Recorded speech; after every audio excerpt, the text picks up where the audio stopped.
Summer बहादुर रामदेव सिंह, मुझे यहाँ लोग एसबी सिंह के नाम से शॉर्ट नेम से जानते हैं। मैं बहुजन विकास अघाड़ी से सन 1990 से जुड़ा हूँ और यहाँ के वार्ड का मैं उपाध्यक्ष हूँ। मैं अपने पक्ष के लिए यहाँ पर मैं काम कर रहा हूँ पिछले लगातार मैं लगभग 35 सालों से। अच्छा, क्षितिज ठाकुर जी आपके उम्मीदवार है? जी हाँ, हमारे उम्मीदवार क्षितिज ठाकुर जी। बराबर है। ये मेरे ख्याल से उनकी तीसरी टर्म है। नहीं, ये चौथी टर्म है। चौथी टर्म। अच्छा, 1909 से खड़े हैं क्या? जी, 2009, 2014, 2019। हाँ, अभी उनका चौथा टर्म है जी। क्या लगता है आपको? 100% हम लोग कॉन्फिडेंट हैं, हमारे उम्मीदवार क्षितिज ठाकुर जी जीतेंगे। यहाँ तक कि मुझे ये भी विश्वास है कि हमारे जो पार्टी के अध्यक्ष हैं माननीय श्री जितेंद्र ठाकुर जी भी भारी मतों से जीतेंगे। बोईसर से हमारे जो उम्मीदवार हमारी पार्टी के माननीय श्री राजेश रघुनाथ पाटिल जी, वो भी अच्छे मतों से जीतेंगे। रही बात 133 वसी अप्पा की जितेंद्र ठाकुर जी, वो भी जीतेंगे। आपको क्या लगता है कि बार बार विरोधियों के पास जो मुद्दा है कि भाई इन्होंने कुछ नहीं किया, 35 साल में वसई विरार को भकास किया है, विकास तो किया ही नहीं, ये बार उन लोग कहते हैं। उनके दो ही मुद्दे हैं कि एक मुद्दा है जो रास्ते का है, रोड का है, और दूसरा मुद्दा है जो बारिश में पानी भरता है जी, वो बड़ा मुद्दा है। तो कहीं ना कहीं उस मुद्दे पे जी मैं बताता हूँ। हाँ, शायद ही कोई सड़क पूरे नालासोपारा वसई विरार में जो डिवाइडर के साथ न हो। बराबर, ये अचानक नहीं बना है, इसमें प्रयास किया गया है, बना है। रास्ते तो हैं, अब रास्ते अगर बनते हैं तो रास्ते बनेंगे, टूटेंगे, फिर बनेंगे।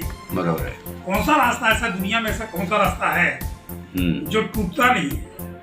लेकिन यहाँ टूटता तो बनता भी है। बराबर।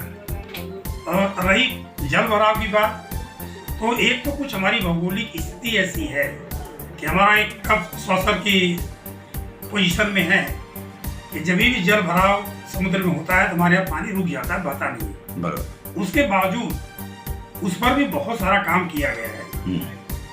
खास करके जहाँ मैं हूँ, जहाँ हम बैठे हैं, यहाँ पिछले 22-25 साल से लगातार हर साल जो निचली बिल्डिंग, जो पुरानी बिल्डिंगें हैं, उस बिल्डिंगों में पानी प्रेमाइस से जाता था, घरों में पानी जाता था।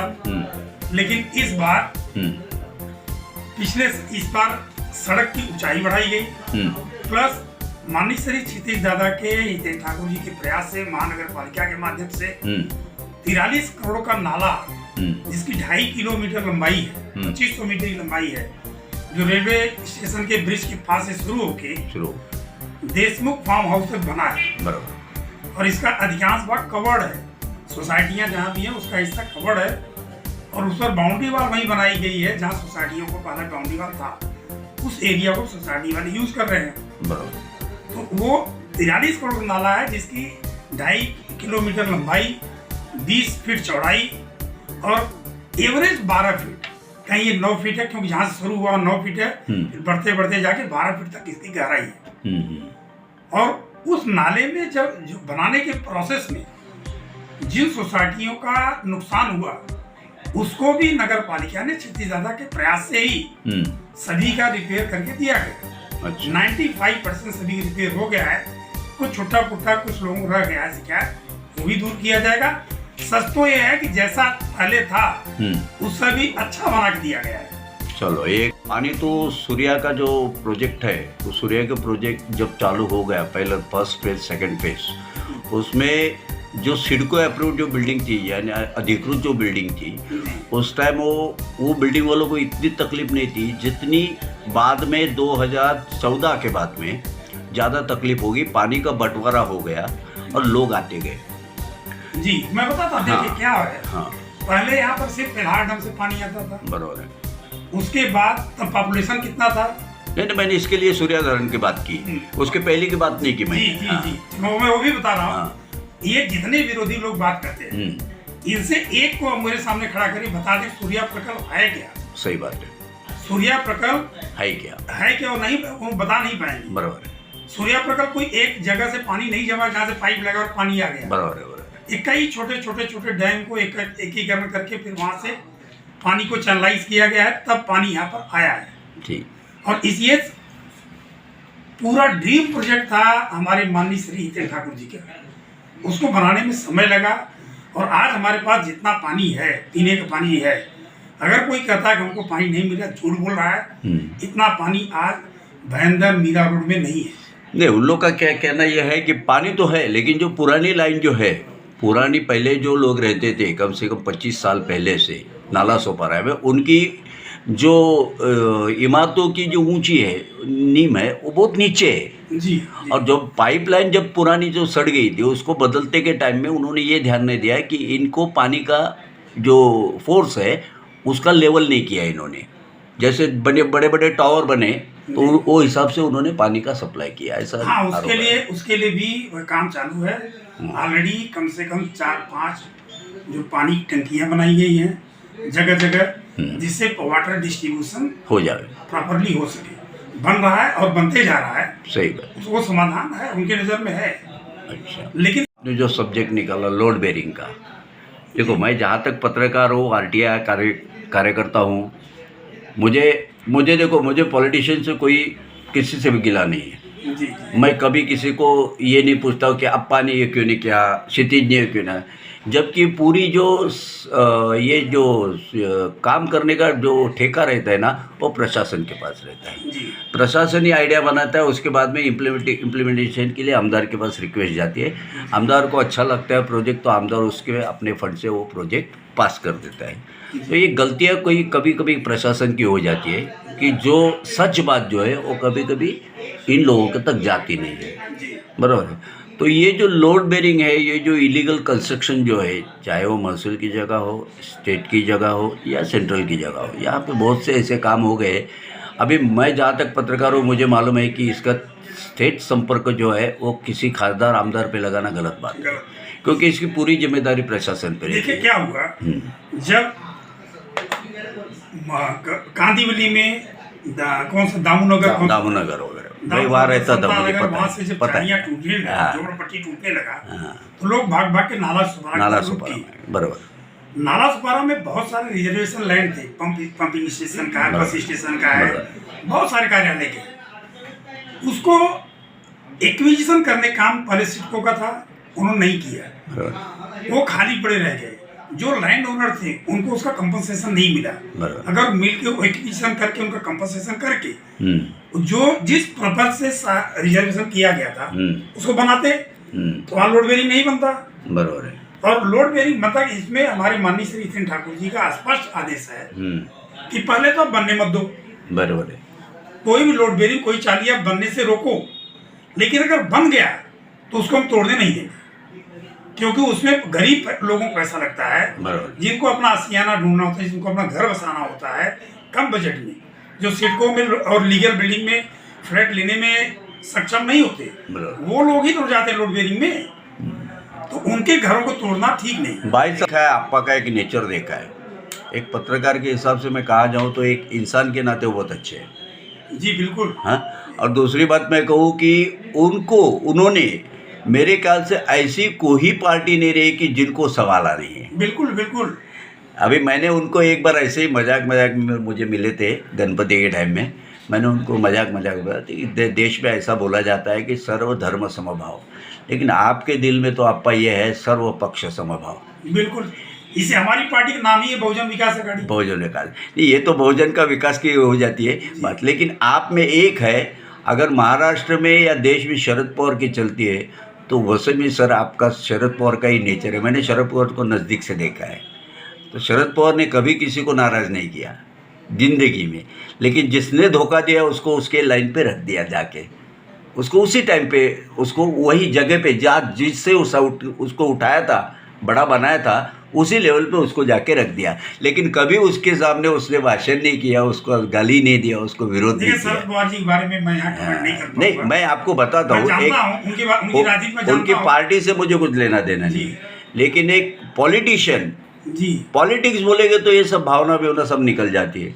पॉलिटिक्स यानी क्या रहती है, सत्ता की ये न्यू रहती है। पॉलिटिक्स यानी आपको सत्ता के पीछे जाना ही पड़ता है। आप भी अप्पा ने भी देखा होगा कि जब भी सरकार बनी है, केंद्र में हो राज्य में हो, कभी सरकार के खिलाफ उन्होंने वोटिंग नहीं दी है, उन्होंने सपोर्ट ही किया है। क्योंकि उन्होंने इसलिए सपोर्ट किया है, मैंने एक पूछा था उनको, तो वो बोले कि मुझे मेरे वसई का, पालघर का विकास करना है, तो मुझे सरकार के साथ में रहना जरूरी है।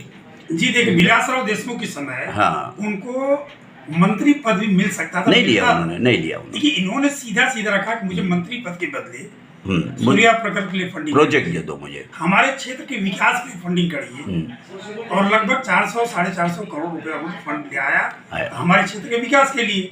हाँ। आज किसी भी, मैं दावे से बोल सकता हूँ, किसी भी पार्टी का बराबर कोई भी इंडिपेंडेंट अगर एमएलए होता तो मंत्री पद लेके लाल बत्ती की गाड़ी में घूमता। सही बात। इस मामले में हमारे विकास बहुजन विकास अघाड़ी के जो हमारे अध्यक्ष हैं माननीय श्री नितिन ठाकुर जी, उन्होंने अपना स्वार्थ नहीं रखा। बराबर। उन्होंने हमारे जो पूरे बसई तालुका के रहवासी हैं उनके हितों को आगे रखा। अच्छा साहब, मुझे एक बताइए जी कि मैं 2001 से यहाँ हूँ, अभी मुझे 24 साल हो गए। जी मैं संविधान और लोकशाही जो है उसको मानने वाला पत्रकार हूँ, जी जी और मैं झूठ कभी ये नहीं करता हूँ, छापता नहीं और झूठ को बढ़ावा नहीं देता हूँ। इसीलिए मैं सवाल पूछता हूँ, पत्रकार है इसके लिए। हाँ, और ये मेरा काम ही है, और पत्रकारिता का काम ही है सवाल पूछना। जी बिल्कुल पूछिए, चाहे समाधान होवे न होवे। अब मैं आपको एक बात बताता हूँ, मैंने यहाँ के कम से कम 4थी इलेक्शन देखी है। जी हमेशा मैंने देखा है अप्पा के खिलाफ या क्षितिज दादा के खिलाफ चेहरा फिक्स नहीं है, पार्टी की जो बोलते हैं ना कमिटमेंट, जी वो फिक्स नहीं है। यही तो हमारा सबसे बड़ा सवाल है कि आज ये लोग जो दोष देते हैं पिछले 35 साल से एक चट्टान की तरह वहाँ बहुजन विकास अघाड़ी खड़ी है, अप्पा खड़े हैं। पिछले 15 साल से हमारे माननीय श्री क्षितिज ठाकुर जी हैं, आमदार हैं। इनके तो हर इलेक्शन में चेहरे बदल जाते हैं। बराबर है।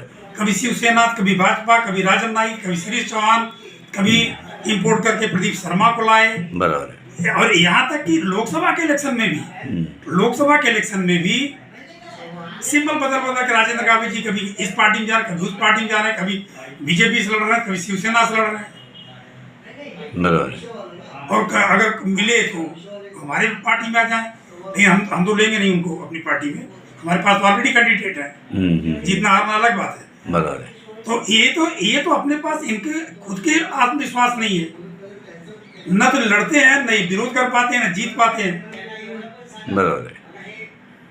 अच्छा, अभी एक ही है, अभी ऐसा कौन सा बड़ा प्रोजेक्ट ये तो रास्ता, गटार, पानी, लाइट, ये आरोग्य, ऐसे 2 प्रोजेक्ट मेरे ख्याल से, एक तो देखो ये न्यू मुंबई जो गणेश नाइक वहाँ के थे, टेक्नोलॉजी बदल के एकदम बढ़िया बना दिया शहर।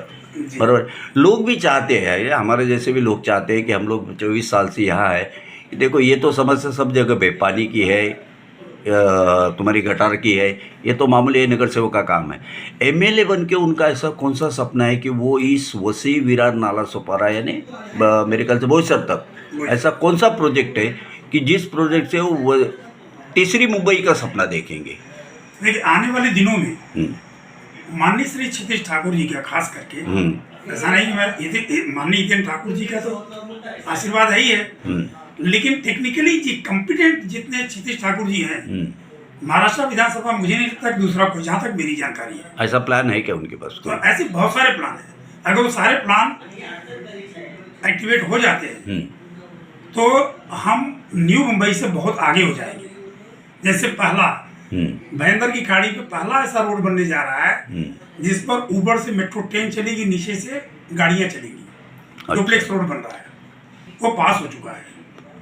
2009 से सुन रहा हूँ सर मैं। नहीं, अभी पास हो चुका है। अच्छा, मेरे पास है, मैं उसका पहला प्लान जो, हाँ अहवाल भी आपको दिखा सकता हूँ। नहीं ठीक है, और उसके लिए इलेक्शन के तुरंत बाद हमें पूरा कॉन्फिडेंस है कि 2025 में उसका काम शुरू हो जाएगा। क्योंकि उसका वो प्रोजेक्ट देख के मेरे ख्याल से 2009 में जी पहली बार क्षितिज ठाकुर का उस टाइम 2009 में सिर्फ ये बताया गया था कि उसके ऊपर एक ब्रिज बने। नहीं, वो प्रोजेक्ट ऐसा आने वाला है फ्यूचर में, ताकि लोगों को ऐसा लगा था कि न्यू मुंबई से हम लोग हाईटेक हो जाएंगे। हाँ, एक मेट्रो ट्रेन का हो गया। हाँ, तो सभी उस कोस्टल रोड से सारी शहर, चाहे नायगांव हो, चाहे वसई हो, चाहे नाला सुबारा विरार, ये लिंक भी होगा। फिर उसको कनेक्टिविटी बढ़ाने के लिए उस कोस्टल रोड से अपना हाईवे उसको बहुत अच्छी रोड बन रही है एमवाडी के थ्रू, हाँ उसको चौड़ा कर रहे हैं और मिनिमम 4 लेन की रोड बन रही है, 4 लेन के 4 लेन की।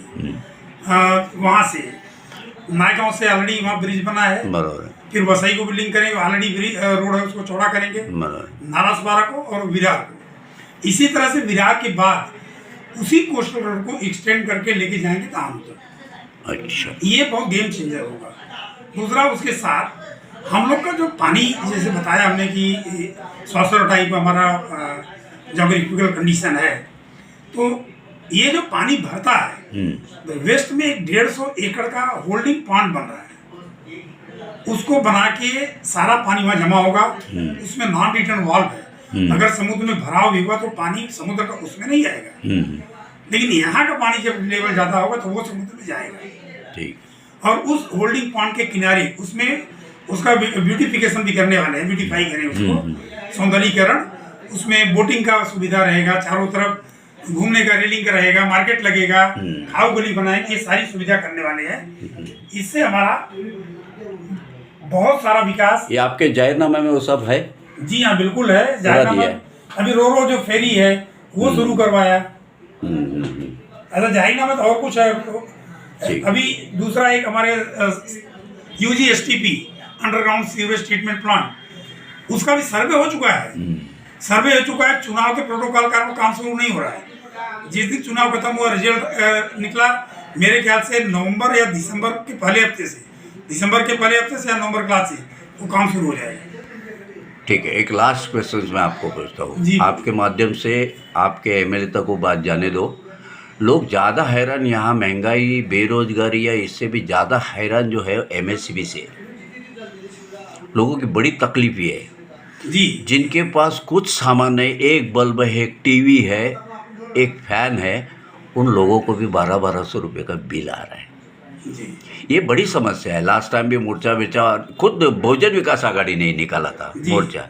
तो ये समस्या है जो आम पब्लिक की बहुत है, उसकी सुनवाई नहीं होती है।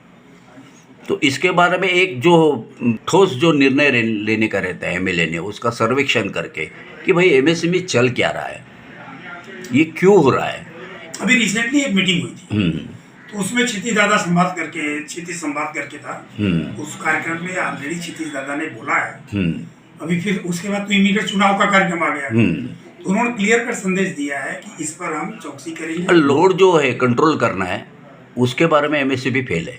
देखिए, बिजली की एक समस्या मैं बताऊं, बिजली की पहली बात तो केंद्र का है, केंद्र का और राज्य सरकार MSCB है, महाराष्ट्र स्टेट। लेकिन इसमें प्रैक्टिकल समस्या भी है। रोज के रोज 100-200 मीटर और लग जाते हैं, और बिजली का उत्पादन तो होना चाहिए ना। नहीं, मेरा एक आम लोग क्या चाहते हैं कि देखो, हम बार बार अप्पा के पास क्यों जाए। अप्पा ने ऐसी व्यवस्था करके रखे वहाँ आमदार ने कि भाई कोई भी आम आदमी आवे, बिजली की समस्या के बारे में कुछ पूछे तो उसको ठीक ढंग से जवाब दो और उसका निराकरण करो, ये चाहते हो। बिल्कुल, इस पर बात हुई है, क्षितिज दादा ने उस पर बात किया है। उसके लिए हम लोग, अगर जो अधिकारी उनको जवाब नहीं देता है या गलत कहता है गलत शब्दों में, तो ऐसे अधिकारियों को आमदार ने बोलना चाहिए कि भाई ऐसी बात नहीं चलेगी मेरे इधर यहाँ। जी हाँ, ये बात यहाँ पर डिमांड क्या होता है, मतलब आम आदमी के दिल में ऐसा होता है, साले इन्होंने इनको अपॉइंट किया है। देखो गलत क्या है, क्षितिज दादा हो चाहे कप्पा हो चाहे राजेश पर, यहाँ की जनता उनसे इतनी ज्यादा उम्मीदें करती है। क्यों करती है? कि वो लोग काम करते हैं। देखो, चीड़ते हैं लेकिन उनको ही पसंद करते हैं, ये भी मैंने देखा है भाई। एक माँ से जब बच्चा जब रोता है तो अपनी माँ के पास से झगड़ा करता है, उसके ही पास पहुँचता है, लेकिन माँ के ही पास जाता है क्योंकि उसकी जरूरतें, उसकी भावनाएं उसकी माँ ही समझती है। तो यहाँ एक हमारे परिवार है, और हमारे परिवार के मुखिया माननीय श्री रितेन ठाकुर जी है, क्षितिज ठाकुर जी उसको कार्यवाहक के रूप में, हमारे MLA हैं, उनकी जो बहुजन विकास आघाड़ी का गति है उसको आगे गतिमान रखेंगे। तो जो पब्लिक है उनसे बहुत उम्मीद रखती है, उन्हीं के पास जाएंगे। हाँ, एक बात मैं कहना चाहता हूँ, अगर पब्लिक की 100 उम्मीदें हैं तो गई है, कुछ आगे पूरी हो जाएंगी, 100 की 100 एक साथ तो पूरी नहीं होगी। चलो, लेकिन सबसे अधिक पूरी करने वाला यही पार्टी है, बहुजन विकास आघाड़ी पार्टी। चलो, आपकी बातों को मैं मानता हूँ और चाहता हूँ कि जो बातें आपने कही है भविष्य के बारे में वो आम लोगों तक पहुँचे और मैं अपने चैनल से भी उनको एक शब्द देता हूँ कि भाई अगर उन्होंने कहा है तो पूरा करेंगे। एक यहाँ जो ट्रैफिक कंजेशन है इसके लिए 7 फ्लाईओवर पास हुआ है। बोले मैं वही फ्लाईओवर की बात कर रहा हूँ। 7 फ्लाईओवर पास हुआ है, 4 रोड ओवर ब्रिज पास हुआ, रेल ओवर ब्रिज वो पास हुआ है, प्लस रिंग रोड पास हुआ है। अगर रिंग रोड बन जाता है तो हमारा ट्रैफिक बिल्कुल डाइल्यूट हो जाएगा। इवन अगर जैसे भी हम जहाँ बैठे हैं यहाँ से 50 मीटर दूर फ्लाईओवर पास, रेल ओवर ब्रिज पास हुआ है। बराबर। आगे राइट में जाएंगे चंदन नाका, वहाँ पर ब्रिज पास हुआ है। बराबर। राधा कृष्णा होटल वहाँ पे फ्लाईओवर पास हुआ है। ये सारी चीजें अगर हो जाती हैं तो ट्रैफिक कम से कम अगले 10-15 साल के लिए तो व्यवस्थित हो जाएगी। चलो डॉक्टर, बहुत बहुत धन्यवाद। मैं मेरा चैनल एक्चुअली मराठी में है, फिर भी पहली बार आपकी मैं हिंदी में इंटरव्यू लिया हूँ। मेरा हिंदी बहुत कच्चा है, फिर भी कोशिश किया है कि आपकी समझ तो लेता हूँ, बोल नहीं पाता। नहीं ठीक है ना, जो भी आपने जो कहा है वो भविष्य में आमदार के हाथों से हो, ऐसी शुभकामनाएं करते हुए ये हमारा वादा है। आपका आभार व्यक्त करता हूँ। और हार जीत तो लोगों के हाथ में है, लोग ही सोचेंगे हमें किसने चुनना है किसे नहीं। बहुत धन्यवाद साहब।